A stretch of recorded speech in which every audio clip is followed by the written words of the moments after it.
Hello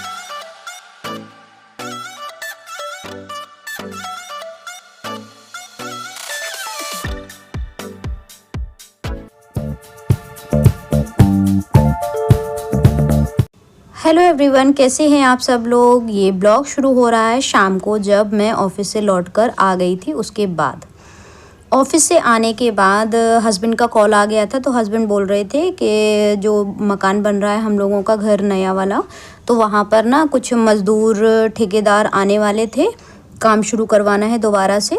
तो इसीलिए उन्होंने बोला कि मैं तो ऑफिस से थोड़ा सा लेट हो रहा हूँ, तुम चली जाना। तो फिर मैं क्या, बच्चों को लेकर दोनों को, और मैं पहुंच गई थी अपने नए घर में, जो हमारा नया घर बन रहा है वहाँ पर। तो वहाँ सामने एक गार्डन है, तो बच्चे बस वहीं पर मस्ती करने लगे थे, और मैंने उन लोगों से बात कर ली थी कि कैसे क्या होना है, कब होगा, कैसे, इस तरह से। तो बस ये जो अभी ये देख रहे हैं, ये पूरा आसपास का एरिया है, और ये जो है ना, ये घर है जो अभी बन रहा है, जिसमें आने वाले समय में हम लोग रहने के लिए जाएंगे। जब खुद का घर बनता है, खुद हम मेहनत से बनवाते हैं, तो उसकी एक खुशी बहुत ही अलग ही होती है। उसमें देखिए आपका पूरा एफर्ट लगता है, उसमें आपका खुद का पैसा भी लगता है, प्लस मेहनत भी लगती है, समय भी लगता है। अब ये सब करने के बाद थोड़ा टाइम बच रहा था, तो बच्चे बोले, रैकेट लेके गए थे साथ में, तो बस बोलते हैं कि माँ थोड़ा सा खेल लीजिए हमारे साथ। तो बस सामने ही थोड़ा सा खेलने लगी थी मैं। और ना बच्चों के साथ खेल के ना एक अलग ही एनर्जी आ जाती है, और ना मन सुकून से भर जाता है। अगर थोड़ा सा लो फील हो रहा है ना, या फिर आपको थकान फील हो रही है, तो आप ना देखिए बच्चों के साथ खेलना, थोड़ी सी मस्ती करना शुरू कर दीजिए, इंस्टेंटली आपके पास एनर्जी आ जाएगी। अब मैं 8 घंटे जॉब करने के बाद, इवन ये मान लीजिए 9 साढ़े 9 बजे मैं घर से निकल जाती हूँ, और फिर उसके बाद सोचिए शाम को फिर कहीं जाना, और फिर लौट कर आना, फिर घर के सारे काम करना, तो सोचिए कितना एनर्जी की ज़रूरत पड़ती होगी।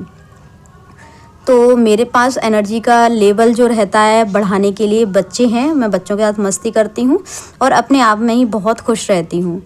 ज़्यादा चीज़ों को देखिए, जब हम दूसरे के पचड़ों में पड़ते हैं, या फिर ज़्यादा किसी की दुनिया में दखल देना, या फिर दूसरे के यहाँ क्या हो रहा है, क्या नहीं हो रहा है, इधर क्या चल रहा है, उधर क्या चल रहा है, इन चीज़ों में पड़ते हैं ना, तो हमारी जो खुद की खुशी होती है ना, वो डाइवर्ट हो जाती है। हम खुद खुश रहने की खूब कोशिश करते हैं, लेकिन जो चारों तरफ की नेगेटिविटी है ना, वो कहीं ना कहीं हम पर हावी हो जाती है। इसीलिए ना अपनी दुनिया में मस्त रहिए, अपनी बातों में मस्त रहिए, परिवार के साथ मस्त रहिए। हाँ, अगर किसी को ज़रूरत है तो उसकी मदद कर दीजिए, किसी के लिए मतलब अगर अच्छा कर सकते हैं तो बहुत अच्छी बात है, लेकिन किसी की लाइफ में इंटरफेयर मत करिए। किसी को अगर राय की ज़रूरत नहीं है आपकी, तो उसको बेवजह राय मत दीजिए, ठीक है जी, क्योंकि आपकी बात की कोई वैल्यू नहीं रहेगी, क्योंकि उसको वो सलाह, वो बात मुफ्त में मिली है, ठीक है जी। तो ये बिटिया रानी ने ब्लॉग शूट करना शुरू कर दिया था, ये है उसको मौका मिलता है तभी शुरू हो जाती है। तो मैं कारीगर वगैरह से बात कर रही थी, तब तक उसने ये ब्लॉग शूट कर लिया। अब हम आ गए थे वहाँ से वापस, सारी चीज़ें, थोड़ा थोड़ा पानी बरस गया था, तो हल्की हल्की सी, मतलब ज़्यादा नहीं, थोड़े थोड़े गीले से हो गए थे हम, लेकिन कपड़े इतने गीले नहीं हुए थे। तो बस मैंने सबसे आके रखी पहले चाय, बच्चों को दूध दिया दोनों को, और जब तक चाय बनती तब तक मैंने जो मक्खन रखा हुआ था उसको ना अच्छे से निकाल लिया पूरा, और ना मुझे घी बनाना था आज।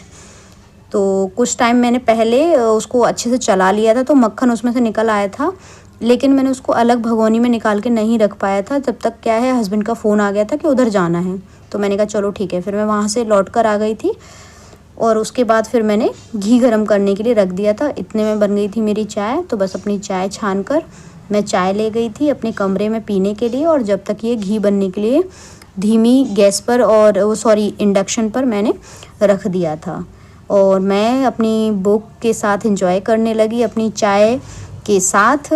क्या होता है, मुझे थोड़ा सा भी टाइम मिलता है ना, जैसे मैं चाय पी रही हूँ, तो चाय में एटलीस्ट 10 मिनट तो लगते हैं, 5 मिनट तो लगते हैं, जब हम बैठे रहते हैं आराम से चाय पीते रहें। चाय भले ही 2 मिनट में ख़त्म हो जाए या 3 मिनट में, लेकिन फिर भी 10 से 5 मिनट हमको मिल जाते हैं जब हम सुकून के पल अपने एंजॉय करते हैं। तो उतनी देर में मैं क्या करती हूँ कि थोड़ा सा बुक का एक आध पैरा या फिर एक आध पेज ऐसे करके मैं पढ़ लेती हूँ।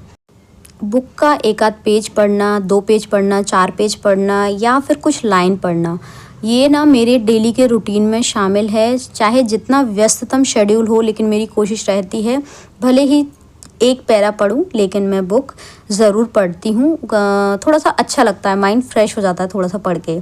उसके बाद क्या हुआ था, चाय पीने के बाद मैंने कपड़े लगा लिए थे, मुझे करनी थी प्रेस, तो बस प्रेस लगा के मैं कपड़े प्रेस करने के लिए बैठ गई थी और शुरुआत करती ही जा रही थी। 1-2 कपड़ों में प्रेस हुई थी, उतने में फिर मैं बेटा जी को बुला लाई थी। मैंने कहा चलो पढ़ने बैठिए आप, और ना उनको पास में ही पढ़ने बैठा लिया था, क्योंकि ना मैं प्रेस करती जा रही थी तो दूसरा ऐसा कोई काम था नहीं, तो मैंने सोचा कि इनको पढ़ने बैठा लेती हूँ। इनकी मस्ती तो कभी ख़त्म होती ही नहीं है, तो ज़बरदस्ती पढ़ने बैठाना पड़ता है कि भाई पढ़ लो अब तो ऐसा करके शाम के टाइम 1 घंटे के लगभग मैं इनको पढ़ने बैठा ही लेती हूँ। हालांकि ट्यूशन जाते हैं दोनों, तो लेकिन फिर भी होमवर्क वगैरह थोड़ा देखना करना, इसलिए थोड़ा आधा घंटे 1 घंटे बैठा लेती हूँ। बाकी वो अपने आप दोनों बहन भाई पढ़ते रहते हैं, तो ऐसा नहीं है कि नहीं मुझे प्रॉपर उनको 1-1.5 घंटे बैठाना ही पड़े, तो ऐसा नहीं रहता है।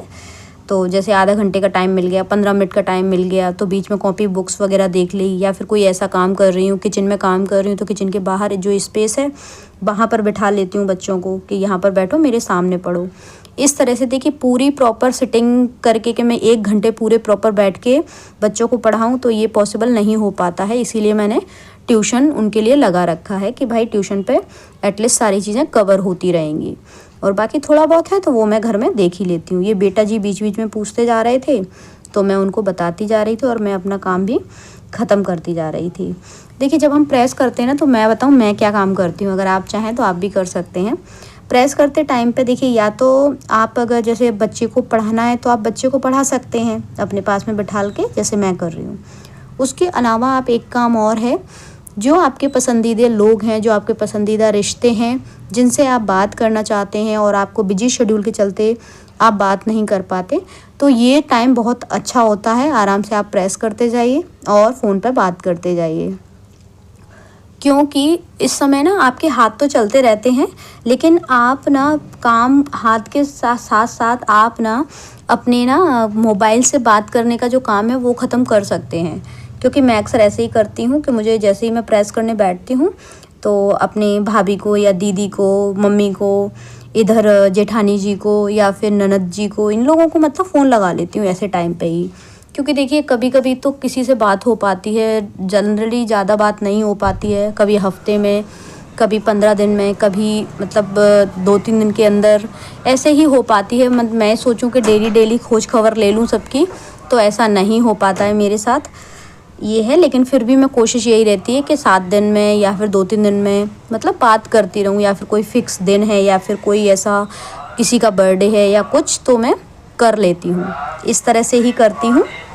और ना बातें करते करते ना मैंने बहुत सारी कपड़ों पे प्रेस कर ली थी, अभी आपको लास्ट में दिखाई देंगे। बच्चे से अपनी होमवर्क भी करवाती जा रही थी, उससे बातें भी करती जा रही थी, और वो भी बहुत बातूनी है, तो 2 लाइन लिखते हैं और 4 बातें बनाते हैं।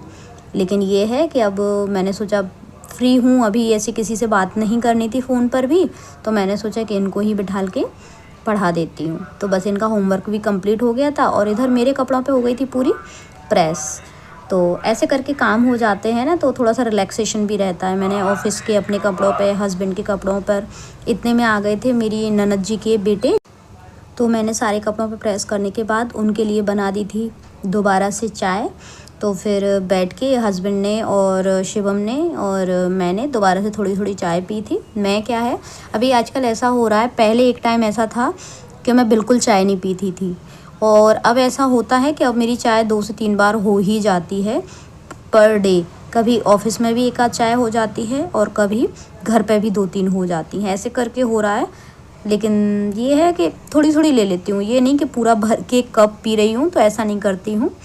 तो बस ये सारी चीज़ चल जाती हैं। उसके बाद फिर मैं आ गई थी किचन में, जब शिवम चले गए थे उसके बाद थोड़ा उनके पास बैठ गई थी, और फिर उसके बाद मैंने किचन को अरेंज करना शुरू कर दिया था। खाना बनना था, लेकिन उससे पहले मैंने क्या है, किचन को एक सी कर लिया था। मेरी आदत में शामिल है, और मुझे जहाँ तक लगता है हर गृहिणी ऐसा ही करती होगी। अब मुझे तो अपना पता है कि मैं जैसे ही किचन में आती हूँ ना, तो किचन थोड़ी पहले एक सी कर लेती हूँ, क्योंकि ना अगर किचन फैली होती है तो फिर काम करने में मन नहीं लगता। अगर थोड़ी सी मैसी भी लगती है ना, थोड़ा सा ऐसा लगता है कि अरे यार फैला हुआ, तो मैं अब ये नहीं सोचती कि मैं इकट्ठा कर लूँगी, अभी फैला तो है ही है और मुझे काम तो करना ही है, अभी और फैलेगा तो मैं इकट्ठा कर लूँगी। तो पहले ये होता था मेरे साथ कि मतलब मैं इकट्ठा कर लेती, ये लगता है यार अभी दोबारा फैलना है। दे लिटरली मैं झूठ नहीं बोल रही हूँ, पहले के रूटीन में और अब के रूटीन में मैंने बहुत चेंज कर लिया है। पहले ये होता था फैल गया, चलो अब फैला रहने दीजिए, मैं दोबारा कर लेती हूँ उसी में ही, फिर इकट्ठा कर लूँगी। और अब मेरा ये होता है कि मैं जब किचन में जैसे ही आती हूँ ना, तो किचन के पहले जो पेंडिंग काम होते हैं वो ख़त्म करती हूँ।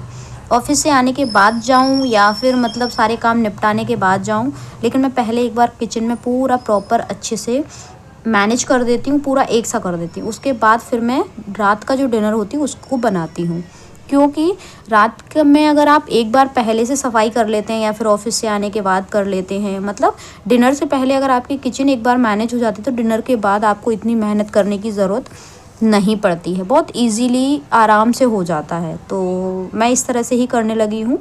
हो गए मुझे 2 से 3 साल लगभग इस तरह का रूटीन फॉलो करते हुए। उससे पहले तो मैं ऐसे नहीं करती थी, उससे पहले तो मैं सारा कुछ इकट्ठा कर लेती थी। लेकिन पहले के काम में और अब के काम में मुझे बहुत ज़मीन आसमान का अंतर लगा है, इसीलिए मैं वो सारे जितने भी एक्सपीरियंस है वो आपके साथ शेयर करती हूँ, क्योंकि मैंने भी बहुत सारी गलतियाँ की हुई हैं जो मतलब गृहस्थी जीवन में नहीं करनी चाहिए थी। पहले ये होता था बर्तन भी रखे रहते थे, बाद में धो लेती थी, मतलब थकी सी लगती थी, अपने आप में ये लगता था थकान हो रही है। बट अब सारी चीज़ें बहुत अच्छी हो गई हैं, शानदार हो गई हैं। किचन एक सी करने के बाद फिर मैंने रोटी बनाना शुरू कर दिया था, सबको एक एक करके रोटी खिला दी थी, बच्चों ने भी खा ली थी। और मुझे खाना नहीं था क्योंकि ना मैंने बीच में ही थोड़ा सा खा लिया था खाना। मुझे क्या है, ऑफिस से आती हूँ ना तो थोड़ा सा भूख लगती है, तो मैं जल्दी खाना खा लेती हूँ, मैं लेट तक नहीं बैठती हूँ खाना खाने के लिए। चलिए जी, आज का ब्लॉग यहीं पर पूरा हुआ। आई होप आपको ब्लॉग पसंद आया होगा। Thank you, thanks for watching.